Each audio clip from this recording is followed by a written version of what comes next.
Hi dears, welcome back to our channel. അപ്പോൾ ഇന്നത്തെ ക്ലാസ്സിൽ നമ്മൾ ഈ ഒരു സ്റ്റിച്ചിങ് ക്ലാസ് തുടങ്ങിയതിന് ശേഷം ഇത്രയും വലിയൊരു അബദ്ധം ആദ്യമായിട്ടാണ് പറ്റണേ. അപ്പോൾ ആ ഒരു കഥയും കൂടി പറയാം കേട്ടോ. അപ്പോൾ ഇത് നമ്മൾ ടൈറ്റാനിക് നൈറ്റി അല്ലെങ്കിൽ 3 പീസ് നൈറ്റി ഒക്കെ ഉണ്ടല്ലോ, അതുപോലെ ടൈറ്റാനിക് നൈറ്റി എന്ന് പറയും നമ്മൾ. അതാണ് നമ്മൾ ചെയ്യാൻ വേണ്ടിയിട്ട് പോകണ്ടായിരുന്നത്. അപ്പോൾ ഇതുപോലെ വരച്ചൊക്കെ വെച്ചു. നമ്മൾ ക്ലാസ് നോർമലി ചെയ്യുന്ന പോലെ എല്ലാം സെറ്റാക്കിയിട്ടുണ്ടായിരുന്നു കേട്ടോ. അപ്പോൾ നൈറ്റി ക്ലാസ്സിന് വേണ്ടിയിട്ട് ഞാനൊരു 5 മെറ്റീരിയൽ ഒരുമിച്ചെടുത്തിട്ടുണ്ടായിരുന്നു. അപ്പോൾ അങ്ങനെ ഡെയിലി ഓരോ ക്ലാസ് എടുക്കും മുന്നേ അമ്മോട് ചോദിക്കും, അമ്മ ഇത് ഏത് വേണം, ഏത് ആദ്യം തയ്ക്കേണ്ടത്, ഏത് മോഡലാണ് വേണ്ടതെന്ന് ഇങ്ങനെ വെറുതെ ചോദിക്കും. ഞാൻ ഒരെണ്ണം പ്ലാൻ ചെയ്ത് തന്നാലും ചോദിക്കും. അപ്പോൾ അമ്മേൻ്റെ അടുത്ത് ഫസ്റ്റ് ഡേ പറഞ്ഞു ഈ മെറ്റീരിയൽ കാണിച്ചിട്ട് പറഞ്ഞു ഇത് മതി എന്ന് പറഞ്ഞു. ഞാൻ പറഞ്ഞു ഇത് ഞാൻ ചെയ്യുന്നില്ല പറഞ്ഞാൽ എൻ്റെ ഇഷ്ടത്തിന് വേറെ ഒരെണ്ണം അടുത്ത് ചെയ്തു കേട്ടോ. ലാസ്റ്റ് ഞാൻ ഇന്നലെ ഇത് ചെയ്യുന്ന സമയത്ത് അമ്മൻ്റെ അടുത്ത് വന്ന് ചോദിച്ചു, നീ എന്നിട്ട് മോഡലാണ്, ചുരിദാർ വേണ്ട, അപ്പോൾ ഒരെണ്ണം അടിച്ചല്ലോ, അപ്പോൾ വേറെ എന്തെങ്കിലും ആക്കിയിട്ട് എന്ന് പറഞ്ഞിട്ട് അമ്മയുടെ ഒരു നൈറ്റ് എടുത്തുകൊണ്ട് വന്നു, ഇതുപോലത്തെ മതി എന്ന് പറഞ്ഞിട്ട് ഈ ഒരു ടൈറ്റാനിക് നൈറ്റ് കാണിച്ചു. പിന്നെ ഞാനും അത് തന്നെയാണ് ചെയ്യാൻ പോണേന്നൊക്കെ പറഞ്ഞിട്ട് തുടങ്ങിയതാണ്. അപ്പോൾ അത് പാളിയ കഥയാണ് നമ്മൾ പറയാൻ പോകുന്നത് ഗൈസ്. അപ്പോൾ ഇതിൻ്റെ മാർക്കിംഗ് ഒക്കെ കറക്റ്റായിരുന്നു കേട്ടോ. അതുകൊണ്ട് ഞാൻ മാർക്കിംഗ് പറഞ്ഞു പോവാം, എങ്ങാനും യൂസ്ഫുൾ ആവുകയാണെങ്കിൽ എടുക്കാമല്ലോ.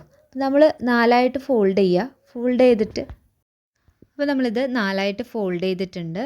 എന്നിട്ട് നെക്ക് മാർക്ക് ചെയ്യുന്നതിന് മുൻപായിട്ട് ഒരു 1/2 ഇഞ്ച് അല്ലെങ്കിൽ ഒരു 1/4 ഇഞ്ച് മാർക്ക് ചെയ്തിട്ട് ചെസ്റ്റിൻ്റെ അത്രയും ഭാഗം ജസ്റ്റ് ഇതുപോലെ ഒന്ന് വിടുക. അതിന് ശേഷം വേണം നമുക്ക് നെക്ക് വിഡ്ത്തും നെക്ക് ലെങ്ത്തും മാർക്ക് ചെയ്യാൻ. അപ്പോൾ ഞാൻ 3.5 ഇഞ്ച് നെക്ക് വിഡ്ത്തും 5 ഇഞ്ച് നെക്ക് ലെങ്ത്തും മാർക്ക് ചെയ്തിട്ട് ഒരു സ്ക്വയർ ബോക്സ് പോലെ വരച്ചു കൊടുത്തു.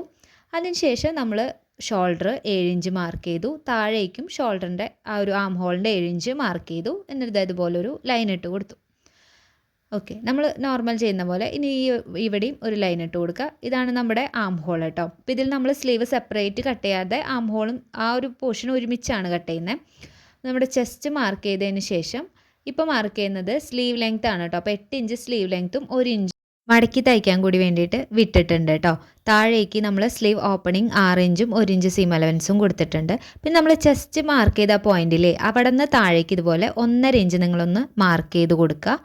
എന്നിട്ട് ആ 1.5 ഇഞ്ച് മാർക്ക് ചെയ്ത പോയിന്റും നമ്മുടെ നെക്കിൻ്റെ ആ ഒരു പോയിന്റും ഉണ്ടല്ലോ, അത് നമ്മൾ ഇതുപോലെ ഒന്ന് ജോയിൻ ചെയ്തിട്ട് ഒരു കർവ് വരച്ചു കൊടുക്കണം. അപ്പോൾ ഞാൻ ആദ്യം വരച്ച ഈ ലൈനിനെ ഞാനൊന്ന് മാറ്റി ഒന്നും കൂടി താഴ്ത്തി വരച്ചിട്ടുണ്ട്. എന്താണെന്ന് വെച്ച് കഴിഞ്ഞാൽ നമ്മുടെ ആം ഹോളിൻ്റെ 7 ഇഞ്ചിൻ്റെ പോയിന്റും നമ്മൾ ഈ വരയ്ക്കുന്ന ആ ഒരു ഷേപ്പും തമ്മിൽ കറക്റ്റ് ആ 1.5 ഇഞ്ചിൻ്റെ ഡിഫറൻസ് അവിടെ ഉണ്ടാവണം. അതിന് വേണ്ടിയിട്ടാണ്. അതിന് ശേഷം നമ്മൾ ചെയ്തിട്ടുള്ളത് ആണ് നമ്മുടെ യോക്ക് നോക്കിയിട്ട് ഷോൾഡറിൽ നിന്ന് യോക്ക് മാർക്ക് ചെയ്യുക. അപ്പോൾ ഞാൻ 9 ഇഞ്ച് മാർക്ക് ചെയ്തിട്ടുണ്ട്. അതിന് ശേഷം നമ്മുടെ ആ നെക്കിൻ്റെ ലെങ്ത്ത് 5 ഇഞ്ച് മാർക്ക് ചെയ്തില്ലേ, അവിടെ നിന്ന് താഴേക്കുള്ള ലെങ്ത്ത് നോക്കുക. ആ ലെങ്ത്ത് എത്രയാണോ കിട്ടുന്നത് അത് നമ്മൾ ഈ വരച്ച ഷേപ്പിൽ മാർക്ക് ചെയ്ത് കൊടുക്കുക. എന്നിട്ട് ഇതേപോലെ ആ ഒരു കർവ് ഷേപ്പ് ഉണ്ടല്ലോ അതും വരച്ചു കൊടുക്കുക. താഴേക്ക് ഒരു 1/2 ഇഞ്ച് സീം അലവൻസും കൂടിയിട്ട് വരച്ചു കൊടുക്കുക. ഓക്കെ, ഇത്രയും മാർക്കിങ് നമ്മുടെ കറക്റ്റാണ്. ഇതിന് ശേഷം നമ്മൾ താഴെ ഒരു ലൈൻ ഇട്ട് കൊടുത്തിട്ടുണ്ടല്ലോ, അത് നമുക്ക് കട്ട് ചെയ്തെടുക്കാനുള്ളതാണ്. കാരണം നമുക്ക് അവിടെ പ്ലീറ്റ്സ് ഇട്ട് കൊടുക്കാനുള്ളതാണ്. യോക്ക് മാർക്ക് ചെയ്തതിന് താഴേക്കുള്ള പോർഷൻ നമ്മൾ കട്ട് ചെയ്ത് മാറ്റിട്ടോ. ഇപ്പം ഞാൻ ഈ കട്ട് ചെയ്യുന്നുണ്ടല്ലോ, ഇതാണ് എനിക്ക് പറ്റിയിട്ടുള്ള മിസ്റ്റേക്ക്. നമ്മളിങ്ങനെ സെപ്പറേറ്റ് ചെയ്യാൻ പാടില്ല. നമ്മളെപ്പോഴും ഇങ്ങനെ 2 പീസായിട്ട് ഫ്രണ്ടും ബാക്കും സെപ്പറേറ്റ് ചെയ്യുന്ന ഓർമ്മയിൽ അങ്ങോട്ട് കട്ട് ചെയ്ത് പോയതാണ്. നമ്മൾ ശരിക്കും ചെയ്യേണ്ടിയിരുന്നത് ഇപ്പം ഞാൻ ഈ കട്ട് ചെയ്യുന്നുണ്ടല്ലോ, ഈ ഭാഗത്തുനിന്ന് ഇതേപോലെ കട്ട് ചെയ്തിട്ട് ആ ഒരു സ്ലീവിൻ്റെ ഷേപ്പില്ലേ അതായിരുന്നു ആദ്യം കട്ട് ചെയ്ത് എടുക്കേണ്ടിയിരുന്നത്. ഇതെനിക്ക് ആകെ കൺഫ്യൂഷനായിട്ട് നിൽക്കുന്ന ഒരു സ്റ്റേജാണ് കേട്ടോ ഇപ്പോൾ കാണുന്നത്. എങ്ങനെ കട്ട് ചെയ്യണം എന്നുള്ളത് അത് 4 പീസായതോടെ എനിക്ക് ആകെ ടെൻഷനായി. അപ്പോൾ ഈ ഒരു ഷേപ്പ് ഇപ്പം ഞാൻ ഈ കട്ട് ചെയ്ത് വരുന്ന പോലെ ഈ ഒരു സ്ലീവിൻ്റെ ഷേപ്പ് നമ്മൾ ആദ്യം കട്ട് ചെയ്ത് മാറ്റണമായിരുന്നു. അങ്ങനെയാണെങ്കിൽ നമുക്ക് മോൾ ഭാഗത്ത് കട്ടിങ് വരാതെ കറക്റ്റായിട്ട് ബാക്കും ഫ്രണ്ടിലെ ആ സ്ലീവ് ഒരുമിച്ച് കിട്ടുമായിരുന്നു. ഇതുപോലെ നെക്കും സെപ്പറേറ്റ് ചെയ്ത് കഴിഞ്ഞാൽ കണ്ടോ ഇങ്ങനെയായിരുന്നു കിട്ടേണ്ടിയിരുന്നത്. ഇത് ശരിയാക്കാൻ നമുക്ക് ഈസിയാണ്. ഇത് ശരിയാക്കാനായിട്ട് ആ 2 സ്ലീവും കൂട്ടി വെച്ചൊന്ന് സ്റ്റിച്ച് ചെയ്യണമെന്ന് മാത്രമേ ഉള്ളൂ. പക്ഷേ പെട്ടെന്ന് അങ്ങ് കട്ട് ചെയ്ത സമയത്ത് എനിക്ക് ആകെ ടെൻഷനായി. എന്താ മിസ്റ്റേക്ക് പറ്റിയതെന്ന് പോലും അറിയാത്തൊരു മൊമെൻ്റ് പോലെ നിന്നുപോയി. അതാണ് ആകെ ഒരു പെട്ടെന്ന് എനിക്ക് ഫ്ലോപ്പായി. പിന്നെ എനിക്ക് തോന്നി 2 ബാക്കും ഫ്രണ്ടും ഞാൻ ഒരുപോലെ ഇട്ട് വെട്ടിയില്ലോ, ബാക്ക് അങ്ങനെയല്ലായിരുന്നു. ആകെ ടെൻഷനായപ്പോൾ പിന്നെ മൈൻഡ് മൊത്തം ഔട്ടായി. പിന്നെ കുറച്ച് നേരം കഴിഞ്ഞിട്ടാണ് എനിക്ക് ഓക്കെ ഫ്രണ്ടും ബാക്കും ഇത് ഒരുപോലെ തന്നെയാണല്ലോ ചെയ്യേണ്ടിയിരുന്നത് എന്ന് തോന്നിയപ്പോൾ പകുതി സമാധാനമായി. പിന്നെ ഞാൻ വെച്ചു ഓക്കെ ഷോൾഡർ അല്ലേ, അത് നമുക്ക് അങ്ങ് 2ഉം കൂടി സ്റ്റിച്ച് ചെയ്ത് ജോയിൻ ചെയ്ത് കഴിഞ്ഞാൽ സെറ്റാവുമല്ലോ. അങ്ങനെ വിചാരിച്ച് സമാധാനിച്ചു. അപ്പോൾ ഇതിൽ ഞാൻ ഒന്ന് പറയാം. കണ്ടോ, ആ ഒരു സ്ലീവിൻ്റെ പോർഷൻ നോക്കിയാൽ നിങ്ങൾക്ക് അറിയാൻ പറ്റും നമ്മുടെ ഷോൾഡറും സ്ലീവൊക്കെ ഒരുമിച്ചിട്ടാണ്. അപ്പോൾ മുകളിലത്തെ ആ ഒരു ഫോൾഡിങ് ഞാൻ കട്ട് ചെയ്തതാണ് എനിക്ക് പറ്റിയ ഒരു മിസ്റ്റേക്ക് എന്ന് പറയണത്. അപ്പോൾ സ്റ്റിച്ച് ചെയ്യുന്ന സമയത്ത് എല്ലാവർക്കും മിസ്റ്റേക്സ് പറ്റുമല്ലോ. അപ്പോൾ പിന്നെ ഞാൻ വിചാരിച്ചു ഇത് ഞാൻ ഇടണ്ടാന്ന് വിചാരിച്ചിട്ട് വെച്ച വീഡിയോ ആയിരുന്നു. പക്ഷെ എനിക്ക് കുറേ മെസ്സേജസ് വരും, ചെയ്ത് നോക്കിയിട്ട് തെറ്റിപ്പോകുന്നതും ചെയ്യാൻ പറ്റണില്ല എന്ന് പറയണതും. അവർ എക്സ്പെക്റ്റേഷൻ, നമ്മളൊരു ഡ്രസ്സ് ചെയ്യുമ്പോൾ നമുക്കിങ്ങനെ ആയി വരും എന്ന് വിചാരിച്ചിട്ടാവുമല്ലോ ചെയ്തു തുടങ്ങാം. അപ്പോൾ ആവുന്നില്ല, തെറ്റുന്നു, അങ്ങനെ കുറേയൊക്കെ. അപ്പോൾ എനിക്കും തെറ്റുണ്ട്, എൻ്റെയും കുറേ മിസ്റ്റേക്സൊക്കെ പറ്റുന്നുണ്ട്. നമ്മൾ എത്ര പഠിച്ചാലും എത്ര ചെയ്താലും നമുക്ക് എത്ര അറിയാമെന്ന് പറഞ്ഞാലും ചില സമയത്ത് ചെയ്യുമ്പോൾ അങ്ങനെയാണ്. ചില ഡ്രസ്സുകൾ ചെയ്യുന്ന സമയത്ത് പെട്ടെന്ന് സ്റ്റിച്ച് ചെയ്യും, പെട്ടെന്ന് കട്ടിങ് കഴിയും, നമ്മൾ വിചാരിച്ചാലും അടിപൊളിയായിട്ട് ഡ്രസ്സ് വരും. പക്ഷേ ചില ഡ്രസ്സ് ചെയ്യാതിരുന്നു കഴിഞ്ഞാൽ മൊത്തം തെറ്റായിരിക്കും. തുടങ്ങുന്നത് മുതൽ കട്ടിങ്ങും സ്റ്റിച്ചിങ്ങും കുറെ അഴിക്കേണ്ടി വരും, ഇട്ടാലും ശരിയാവില്ല. അത് ഒരു സമയം അല്ലെങ്കിൽ ഓരോ പ്രശ്നം അങ്ങനെ വിചാരിച്ച് നമ്മളതിനെ വിടുക, അത്രേ ഉള്ളൂ. ഓക്കെ, അപ്പം നമ്മളിതിൽ പൈപ്പിംഗ് കൊടുക്കുന്നുണ്ട് കേട്ടോ. അപ്പോൾ പൈപ്പിങ്ങിൻ്റെ ഭാഗം എല്ലാവർക്കും അറിയാമല്ലോ, നമ്മൾ ക്രോസ് പീസ് കട്ട് ചെയ്തെടുക്കും, അതുപോലെ തന്നെ പൈപ്പിംഗ് ത്രെഡ് വെച്ചിട്ട് അതിനെ ഒന്ന് മടക്കി സ്റ്റിച്ച് ചെയ്തെടുക്കും. നമ്മളെല്ലാ ഇതിലും പൈപ്പിംഗ് ചെയ്യുന്നതിൽ ഡീറ്റെയിൽഡ് ആയിട്ട് പറഞ്ഞു പോയിട്ടുള്ളതാണ്. മെയിനായിട്ട് ചെയ്യേണ്ട ഒരു കാര്യം, ഞാൻ ആ കട്ട് ചെയ്തത്, അതായത് നമ്മൾ ഷോൾഡറിൻ്റെ ആ ഭാഗം സെപ്പറേറ്റ് ചെയ്യുന്നതിന് തമ്മിൽ ഞാനൊന്ന് ജോയിൻ ചെയ്തെടുക്കുകയാണ്. അപ്പോൾ ഒരു 1/4 ഇഞ്ചിലൊന്ന് സ്റ്റിച്ച് ചെയ്ത് പോകേണ്ടി വരുന്നേ ഉള്ളൂ, വേറെ ബുദ്ധിമുട്ടൊന്നുമില്ല. ഞാൻ അതുപോലെ ഒന്ന് സ്റ്റിച്ച് ചെയ്തിട്ട് ഒന്ന് നിവർത്തി, കണ്ടോ, ഇതുപോലെ മടക്കി വരുമ്പോൾ നമുക്ക് ആ ഒരു സ്ലീവും ഷോൾഡറൊക്കെ കൂടിയിട്ടുള്ള ഭാഗം കിട്ടും. അപ്പോൾ നമ്മൾ ഇതുപോലെ ഒന്ന് വെച്ച് നോക്കുകയാണ് ഞാൻ. അപ്പോൾ ഈ ഒരു ഇത് സ്റ്റിച്ച് ചെയ്യുന്ന സമയത്ത് ഞാൻ ഓരോന്നും ചെയ്തിട്ട് ഇങ്ങനെ കൊണ്ടുപോയി നോക്കുമായിരുന്നു അമ്മയ്ക്ക് വെച്ചിട്ട്, ശരിയാവുണ്ടോ എന്ന്. അപ്പോൾ നമ്മൾ ഇതിൽ പൈപ്പിംഗ് വെക്കുന്നതാണ് ഞാൻ കാണിക്കുന്നത്. പൈപ്പിംഗ് നമ്മൾ ആദ്യം അടിച്ച് വെച്ചിട്ടുണ്ടായിരുന്നല്ലോ, 1 സൈഡ് ഫുട്ട് ഇട്ടിട്ടുണ്ട്. എന്നിട്ട് നല്ല വശത്ത് ഇതുപോലെ പൈപ്പിംഗ് വെച്ചിട്ട് ഒന്ന് സ്റ്റിച്ച് ചെയ്ത് കൊടുക്കുക. സിമ്പിളായിട്ട് പൈപ്പിംഗ് വെക്കുന്ന ആയതുകൊണ്ട് ഒന്നും കൂടി പറയുകയാണ് കേട്ടോ. ഇത് നമുക്ക് പൈപ്പിംഗ് മേടിക്കാൻ കിട്ടും, നൈറ്റിക്കൊക്കെ വെക്കുന്ന പൈപ്പിംഗ് മേടിക്കാൻ കിട്ടും. അത് മേടിച്ച് ചെയ്യുകയാണെങ്കിൽ കുറച്ചും കൂടി നല്ല എന്തെങ്കിലും ഡിസൈൻ ഉള്ളതോ ഡബിൾ ഷെയ്ഡൊക്കെ ആയിട്ട് കിട്ടും കേട്ടോ. അപ്പോൾ അങ്ങനത്തെ വെച്ചാലും കുഴപ്പമില്ല. എൻ്റെ കയ്യിൽ പൈപ്പിംഗ് ത്രെഡ് ഉണ്ടായിരുന്നത് കൊണ്ടാണ് ഞാനിപ്പോൾ ഇത് വെച്ചിട്ടുള്ളത്. കണ്ടോ, ഇനി ജസ്റ്റ് ഇതിനൊന്ന് ബാക്ക് സൈഡിലേക്ക് മടക്കിയിട്ട് നല്ല വശത്തൊന്ന് ഒരു ടോപ്പ് സ്റ്റിച്ച് ഇട്ട് കൊടുത്താൽ മതി. പിന്നെ പൈപ്പിംഗ് വെക്കുമ്പോൾ 1 സൈഡ് ഫുട്ട് യൂസ് ചെയ്യാനായിട്ട് നോക്കുക, അത്രയേ ഉള്ളൂ. ഓക്കെ, അപ്പോൾ ഇതുപോലെ ഒന്ന് ചെയ്തെടുത്ത് കഴിഞ്ഞാൽ പൈപ്പിംഗ് സെറ്റായിട്ട് കിട്ടും നമുക്ക്. കണ്ടോ, ഇതുപോലെ ഓപ്പോസിറ്റ് സൈഡിലെ സ്ലീവിനും നമുക്കിതുപോലെ പൈപ്പിംഗ് കൊടുക്കണം. അപ്പോൾ ഞാൻ ഇതുപോലെ 2 സൈഡിലും പൈപ്പിംഗ് വെച്ചെടുത്തു കേട്ടോ. ഇനി നമുക്ക് ആ ഒരു ഫ്രണ്ടിലൊരു ഷേപ്പ് ഉണ്ടല്ലോ, ആ ഒരു ഷേപ്പിനും കൂടിയും പൈപ്പിംഗ് വെക്കണം. അപ്പോൾ ഞാൻ അവിടെ കുറച്ച് കട്ടി കിട്ടാനായിട്ട് 2 പീസ് വെക്കുന്നുണ്ട്. കണ്ടോ, ഇതുപോലെ 2 പീസ് വെക്കുന്നുണ്ട്. അതിലേക്കുള്ള പൈപ്പിങ്ങിനെ ഞാൻ ഇതുപോലെ ചെയ്തെടുത്തിട്ടുണ്ട്. അപ്പോൾ ഇതിൽ നമുക്ക് എങ്ങനെയാണ് പൈപ്പിംഗ് പുറത്ത് കാണാത്ത രീതിയിൽ വെക്കാൻ നോക്കാം. ആദ്യം നമ്മൾ ചെയ്തതുപോലെ തന്നെ നല്ല വശത്ത് വെച്ചിട്ട് പൈപ്പിങ്ങിൻ്റെ സൈഡിൽ കൂടെ ആയിട്ട് ഇതുപോലെ ഒന്ന് സ്റ്റിച്ച് ചെയ്ത് കൊടുക്കുക. അതിനുശേഷം നമ്മൾ ലൈനിങ് ആയിട്ട് വെക്കാനായിട്ട്, ഇപ്പോൾ ഞാനിതിൽ രണ്ടും ഒരേ തുണി തന്നെ എടുത്തു, ബാലൻസ് ഉള്ളത് കൊണ്ട് എടുത്തതാണ്. അപ്പോൾ നമുക്കിതില്ലെങ്കിൽ വേറൊരു ലൈനിങ് പീസ് നമ്മൾ എന്തായാലും വെക്കുമല്ലോ.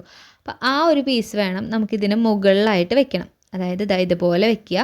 ഇനി നമ്മൾ എക്സ്ട്രാ അല്ലെങ്കിൽ ലൈനിങ് ആയിട്ട് എടുക്കുന്ന പീസിനെ അതിന് മുകളിലായിട്ട് വെച്ച് കൊടുത്തിട്ട് നമുക്കൊന്ന് സ്റ്റിച്ച് ചെയ്തെടുക്കാം. അപ്പോൾ ഇങ്ങനെ ചെയ്യുമ്പോൾ പുറത്തേക്ക് നമ്മൾ മടക്കിയെടുക്കുന്ന സമയത്ത് നമുക്ക് ആ പൈപ്പിങ്ങും കാണാൻ പറ്റും, ഉൾവശത്ത് നമുക്ക് പൈപ്പിംഗ് വെച്ചതായിട്ട് അറിയൂല. ഓക്കെ, അങ്ങനെ ലൈനിങ് വയ്ക്കുന്ന സമയത്ത് നമുക്ക് ഈ ഒരു മെത്തഡ് യൂസ് ചെയ്യാം.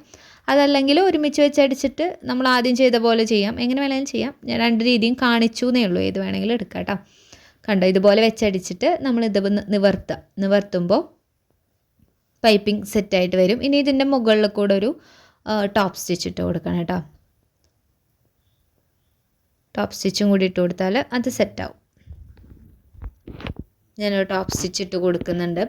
ഞാനിതിങ്ങനെ ഓരോന്നും ചെയ്തിട്ട് വെച്ച് നോക്കി കുറച്ച് ടൈം എടുത്തിട്ട് ചെയ്തതാണ് കേട്ടോ. കാരണം എനിക്കിത് കട്ടിങ് തെറ്റിയോടുകൂടി മൊത്തത്തിൽ ഡെസ്പായി. കാരണം അങ്ങനെ തെറ്റാറില്ല, അപ്പോൾ പെട്ടെന്ന് അങ്ങനെ തെറ്റിയപ്പോൾ എന്തോ ഒരു അയ്യോ വേസ്റ്റായി പോവില്ലേ എന്നുള്ളൊരു ഇതായി. അപ്പോൾ അമ്മയാണെങ്കിൽ ഭയങ്കര എക്സ്പെക്റ്റേഷനിൽ അമ്മയ്ക്ക് ഇഷ്ടമുള്ള മോഡൽ ഇപ്പോൾ വരും എന്ന് വിചാരിച്ച് വെയിറ്റ് ചെയ്യുന്നുണ്ടായിരുന്നു. തെറ്റിയെന്ന് പറഞ്ഞപ്പോൾ എനിക്ക് നല്ല ചീത്ത കേട്ടു കണക്കിന്. നീ എന്ത് ശ്രദ്ധിച്ചാൽ ചെയ്യണേന്ന് ചോദിച്ചിട്ട്. അപ്പോൾ ഞാൻ സെറ്റാക്കി കൊടുത്തു. അപ്പോൾ ഓക്കെ, ഇനി നമുക്കിതിനെ തമ്മിലൊന്ന് ജോയിൻ ചെയ്യണം. അപ്പോൾ ഒരു സൈഡിലെ സ്ലീവിൻ്റെ പോർഷനും പിന്നെ ഈ ഒരു സെൻറ്ററിലെ പോർഷനും തമ്മിൽ നമ്മൾ ഇതുപോലെ ഒന്ന് വെച്ചിട്ട് അറ്റാച്ച് ചെയ്യാനായിട്ട് പോവാണ്. അപ്പോൾ ഇത് ഞാനിപ്പോൾ 1 സൈഡ് ഫുട്ട് ഇട്ട് തന്നെ അടിച്ച സമയത്ത് കുറച്ച് ബുദ്ധിമുട്ടായിരുന്നു. അപ്പോൾ ഞാൻ അതിൻ്റെ ഇടയിൽ ഫൂട്ട് മാറ്റിയിട്ട് നമ്മുടെ നോർമൽ ഫൂട്ടാക്കിയിട്ടുണ്ടായിരുന്നു കേട്ടോ. അതാണ് കുറച്ചും കൂടി ഈസി. ഇനി നമുക്ക് ബാക്കിയുള്ളതൊക്കെ സ്റ്റിച്ച് ചെയ്യാനായിട്ട് നമുക്ക് അത് മതി. പൈപ്പിങ്ങിന് മാത്രം വൺ സൈഡ് ഫൂട്ട് ഇടുകയാണ് കുറച്ചും കൂടി നല്ലത്. അപ്പോൾ ഞാനത് മാറ്റിയിട്ട് ഇതുപോലെ ഒന്ന് സ്റ്റിച്ച് ചെയ്തെടുത്തു. ഓക്കെ, കണ്ടോ, സെറ്റായിട്ടുണ്ട്. ഇനി നമുക്ക് ഓപ്പോസിറ്റ് സൈഡും കൂടി ചെയ്തെടുക്കാം. ഫ്രണ്ടിലും ബാക്കിലും നമ്മൾ ഈ ഒരു സെയിം ഡിസൈൻ തന്നെയാണ് കേട്ടോ ചെയ്യുന്നത്. അപ്പോൾ ഈ ഒരു മെത്തേഡ് തന്നെ നിങ്ങൾ ഫ്രണ്ടിലും ബാക്കിലും ചെയ്യണം. ഞാനൊന്ന് ഫുട്ട് ചേഞ്ച് ചെയ്യുന്നുണ്ട്.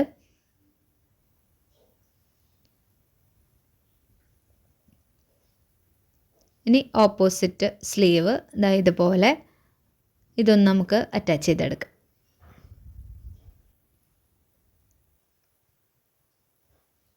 അപ്പോൾ ഞാനതും ചെയ്തെടുത്തിട്ടുണ്ട്. അപ്പോൾ ഞാനിതൊരു ഫ്രണ്ട് സൈഡ് മാത്രം ചെയ്തിട്ടാണ് കാണിക്കുന്നത് കേട്ടോ. അപ്പോൾ ഇതുപോലത്തെ ഒരു നൈറ്റിയുടെ കുറച്ചും കൂടിയും ഡീറ്റെയിൽഡ് ആയിട്ട് ഫുൾ ഒരു കട്ടിങ് ആൻഡ് സ്റ്റിച്ചിങ് വീഡിയോ നമുക്ക് അടുത്തൊരു ക്ലാസ്സിൽ ചെയ്യാം. എന്തായാലും ഒരെണ്ണം കൂടി ചെയ്തപ്പോൾ കുറേ കൺഫ്യൂഷൻസ് ഉണ്ടാവുമല്ലോ. ഇനി ഇതിൽ ഞാൻ സെൻറ്റർ പോർഷൻ ഒന്ന് മാർക്ക് ചെയ്യുന്നുണ്ട്. നമുക്ക് പ്ലീറ്റ്സ് ഇടണമല്ലോ, അതിന് വേണ്ടിയിട്ടാണ്. അപ്പോൾ താഴേക്ക് നമ്മൾ കട്ട് ചെയ്ത് വെച്ച ഒരു പീസ് ഉണ്ടായിരുന്നില്ലേ, അതിൽ ഞാൻ ഇതുപോലെ ഒന്ന് പ്ലീറ്റ്സ് ഇട്ട് കൊടുക്കുകയാണ്. ഒരു 2.5 ഇഞ്ച് രണ്ട് സൈഡിൽ നിന്നും വിട്ടിട്ടുണ്ട്. അതിന് ശേഷമാണ് പ്ലീറ്റ്സ് ഇടുന്നത്. പ്ലീറ്റ്സ് ഇട്ടതിന് ശേഷം സെൻറ്റർ പോർഷൻ ഒന്ന് മാർക്ക് ചെയ്ത് കൊടുക്കുക. സെൻറ്റർ പോർഷൻ മാർക്ക് ചെയ്തതിന് ശേഷം നമുക്കിത് തമ്മിലൊന്ന് ജോയിൻ ചെയ്യണം. ഓക്കെ, അപ്പോൾ രണ്ടിലും നമ്മൾ സെൻറ്റർ പോർഷൻ മാർക്ക് ചെയ്തിട്ടുണ്ടല്ലോ. അപ്പോൾ സെൻറ്ററും ഇതുപോലെ നല്ല വശങ്ങൾ തമ്മിൽ യോജിപ്പിച്ച് വെക്കുക. എന്നിട്ട് മൊത്തത്തിലൊന്ന് സ്റ്റിച്ച് ചെയ്തെടുക്കുക കേട്ടോ. ഞാനിത് സ്റ്റിച്ച് ചെയ്തെടുത്ത് അമ്മയ്ക്ക് ഇങ്ങനെ വെച്ച് നോക്കി. അപ്പോൾ ഫ്രണ്ട് പോർഷൻ നമുക്ക് കറക്റ്റായിട്ട് കിട്ടിയിട്ടുണ്ട്. അപ്പോൾ ഇതേ മെത്തേഡ് തന്നെ നമ്മൾ ബാക്കിലും ചെയ്യണം. പിന്നെ സ്ലീവ് അറ്റാച്ച് ചെയ്യേണ്ട, സ്ലീവ് ഒന്ന് മടക്കി തയ്ക്കാനുണ്ട്. പിന്നെ സൈഡ് ജോയിൻ ചെയ്യുക, താഴ്ഭാഗം മടക്കി അടിക്കുക, അത്രയേ ഉള്ളൂ. അപ്പോൾ ഞാൻ ഈ ഒരു ഭാഗം മാത്രമേ കാണിക്കുന്നുള്ളൂ കേട്ടോ, കാരണം കുറച്ച് സമയമെടുത്ത് വേണം ബാക്കിയെല്ലാം ചെയ്യാൻ വേണ്ടിയിട്ട്. അപ്പോൾ ഞാൻ സെറ്റായിടത്തോളം കാണിക്കുകയാണ്. ഇതിൻ്റെ ടൈറ്റാനിക് നൈറ്റിയുടെ അല്ലെങ്കിൽ 3 പീസ് നൈറ്റി നമുക്ക് വേറെയും 2 കൂടി ചെയ്യാം. കുറച്ചും കൂടി ഈസി ആയിട്ട് നമുക്ക് ചെയ്യാൻ പറ്റുന്നൊരു മെത്തേഡിൽ ചെയ്യാം കേട്ടോ. അപ്പോൾ ഞാൻ തന്നെ ഫ്ലോപ്പാക്കിയ സാധനം ഞാൻ തന്നെ ശരിയാക്കി എടുത്തിട്ടുണ്ട്. ഞാനിത് അമ്മയ്ക്ക് ഇങ്ങനെ വെച്ച് നോക്കിയിട്ടുള്ളത് ലാസ്റ്റിൽ ആഡ് ചെയ്യുന്നുണ്ട്. അപ്പോൾ ഇതുപോലെ എന്തെങ്കിലും ഫ്ലോപ്പായ സ്റ്റോറീസ് ഉണ്ടെങ്കിൽ അതിൻ്റെ താഴെ ഒന്ന് കമൻറ്റ് ചെയ്യണം കേട്ടോ. ആർക്കെങ്കിലുമൊക്കെ ഉണ്ടോയെന്നൊന്നും അറിയാലോ. അപ്പോൾ ഇത്രയേ ഉള്ളൂ നമ്മുടെ ഫ്ലോപ്പായ കഥ. ഞാനിനി ഇതെന്ത് ചെയ്യണം, ബാക്കിയുള്ളത് മടക്കി അടിക്കണോ, എന്ത് ചെയ്യണം എന്നൊക്കെ ആലോചിക്കുന്ന സീനാണ് നിങ്ങളിപ്പോൾ ഈ കണ്ടുകൊണ്ടിരിക്കുന്നത്. പിന്നെ ഇനി മാക്സിമം ക്ലാസ്സൊക്കെ പ്രോപ്പറായിട്ട് ചെയ്യാൻ ശ്രമിക്കാം. അപ്പോൾ ഇതാണ് കേട്ടോ ഞാൻ അമ്മയ്ക്ക് വെച്ച് നോക്കിയിട്ട് ഉള്ള ഒരു ഇതാണ്. വിചാരിച്ചു എത്ര പെർഫെക്ഷനൊന്നും ഇല്ലെങ്കിലും വേസ്റ്റ് ആയിപ്പോയില്ലല്ലോ. അപ്പം ഇന്നത്തെ ഇത്രയേ ഉള്ളൂ. ബൈ.